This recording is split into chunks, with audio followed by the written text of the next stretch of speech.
J'adresse un bonjour à chacun d'entre vous ce matin, à ceux qui êtes déjà habitués à nous écouter tous les matins et particulièrement un bonjour chaleureux à ceux qui nous écoutent pour la première fois.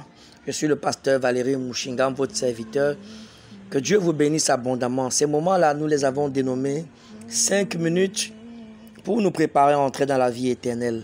Et ce matin, nous lisons, et surtout n'hésitez pas, s'il vous plaît, à partager cet audio autour de vous, à vos amis, à vos frères, à vos soeurs, à vos parents, à vos voisins, etc. Croyez-moi, vous allez leur faire un très grand bien. Je disais tantôt que ce matin, nous lisons dans le livre de l'évangile de Jean, au chapitre 14, au verset 1. Jésus dit que votre cœur ne se trouble point. Croyez en Dieu et croyez en moi. Il y a plusieurs demeures dans la maison de mon Père. Verset 2. Si cela n'était pas, je vous l'aurais dit. Et je vais vous préparer une place. Et lorsque je m'en serai allé et que je vous aurai préparé une place, je reviendrai et je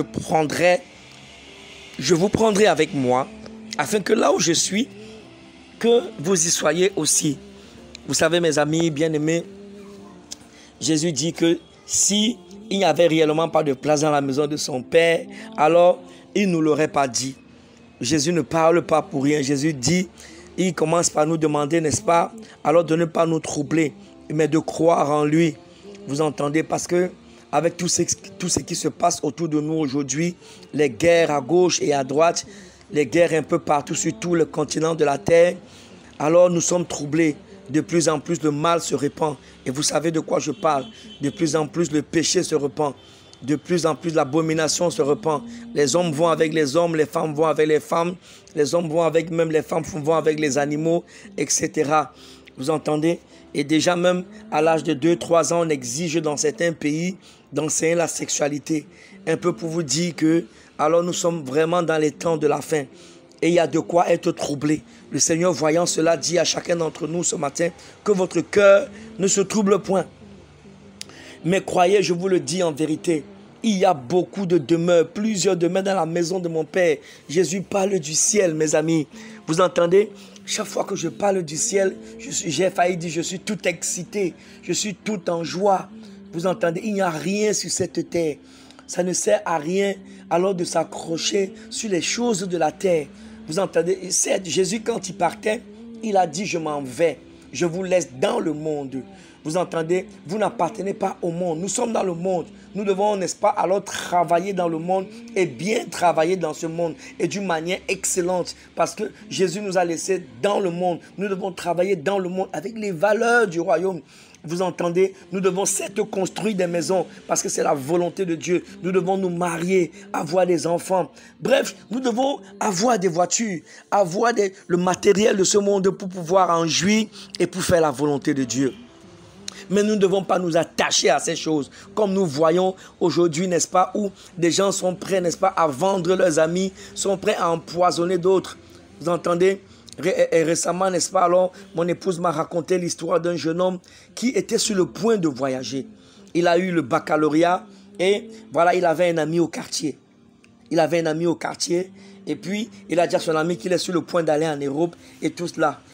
Tout content et tout, il pensait que son ami était content comme lui. La veille de son voyage, vous entendez, son ami a dit qu'il va l'inviter pour prendre un dernier pot, alors dans un restaurant et tout ça. Et son ami l'a empoisonné et croyez-moi, il est mort. Il est mort tout simplement. Oui, c'est de ça qu'il s'agit. Il y a un peu tellement d'histoires comme ça aujourd'hui. J'ai aussi entendu parler, n'est-ce pas, d'une dame qui travaillait dans dans une entreprise. Et cette dame, parce qu'elle était jalouse de sa copine. Sa copine, pourtant, qui l'a fait entrer dans cette entreprise. Elle était jalouse de sa copine parce que sa copine, alors qui était dans cette entreprise, longtemps avant, elle a reçu des promotions. Et puis, elle a aussi empoisonné cette copine parce qu'elle était jalouse. Donc, c'est pour simplement vous dire qu'il y a tellement de mal aujourd'hui et il y a de quoi être troublé. Mais nous qui sommes enfants de Dieu, vous savez, nous devons nous préparer encore et encore. Nous devons nous préparer comment? En veillant sur nous. en veillant sur nos vies. Ne laisse personne, n'est-ce pas, t'empêcher de vivre l'éternité. J'ai l'habitude de dire à l'église, à ceux que je parle, à ceux que le Seigneur nous a donné par sa grâce, que nous allons tous vivre l'éternité. Car il ne sert à rien de se voir tous les jours à l'église, les séminaires, les conférences, les programmes de louange et d'adoration, les veillées, etc. et ne pas vivre l'éternité, mes amis. Vous entendez? C'est pourquoi la Bible nous demande alors de résister au péché jusqu'au sang. Nous allons en parler également, de résister. Ne laisse aucun homme, ne laisse aucune femme t'empêcher d'entrer dans le paradis. C'est pourquoi il faut veiller sur toi. Sache qu'il y a une maison, il y a une demeure. Et quand on parle de demeure, il ne s'agit pas, n'est-ce pas, le mot est peut-être faible ici, n'est-ce pas, dans cette version. Mais il faut comprendre que, dépendamment de comment nous allons travailler pour le Seigneur sur la terre, notre maison sera grande. Récemment, j'ai lu encore, n'est-ce pas, des témoignages des serviteurs de Dieu qui ont travaillé avec beaucoup de sacrifices, qui ont quitté leur pays et qui sont allés dans d'autres pays prêcher le véritable évangile. Vous entendez? Et n'est-ce pas, celui, si quelqu'un a une révélation, il est parti au ciel. Et arrivé au ciel, il a vu que cet homme qui avait travaillé sur la terre, en fait, même c'était le fondateur du pentecôtisme et qui, n'est-ce pas, avait quitté l'Écosse et qui s'est retrouvé au Ghana. Vous entendez? Il a bâti par la grâce de Dieu beaucoup d'enfants de Dieu qui ont donné leur vie au Seigneur. Et cette histoire dit que quelqu'un s'est retrouvé au ciel et il a vu ce monsieur avec une grande cité comme vous ne pouvez pas imaginer. Et n'est-ce pas, dans ce témoignage, il dit que chaque fois que quelqu'un donne sa vie au Seigneur sur la terre, n'est-ce pas, au travers alors de cette œuvre de cet homme-là et qui est parti au ciel, il s'appelle James McKeown. Vous pouvez également faire des recherches si vous voulez. Chaque fois que quelqu'un donne sa vie au Seigneur sur la terre, vous vous rendez compte, ce monsieur, n'est-ce pas, sa cité ne fait que s'agrandir. C'est extraordinaire. Je vous assure, si vous travaillez sur la terre, assurez-vous que vous travaillez pour le Seigneur. Préparez-vous. Si la trompette devait sonner d'un moment à l'autre, est-ce que vous êtes sûr de partir? Est-ce que je suis sûr de partir? C'est pourquoi revois ta vie, toi qui m'écoutes. Et si tu n'as jamais donné ta vie au Seigneur, je n'ai pas dit que tu ne vas pas à l'église. Tu n'as jamais confessé Jésus dans ta vie. Il faut que tu le fasses. Il suffit simplement de le dire, Seigneur Jésus, je reconnais que je suis un pécheur. Je reconnais que je suis né dans le péché. J'ai fait ci, j'ai péché. Et tu connais ta vie. Seigneur, pardonne-moi. Lave-moi par ton sang. Je t'accepte dans mon cœur comme mon sauveur personnel. Je décide aujourd'hui que je suis racheté par le sang de l'agneau. Je suis devenu enfant de Dieu. Si vous faites ces prières d'un cœur sincère, croyez-moi, vous êtes devenu enfant de Dieu.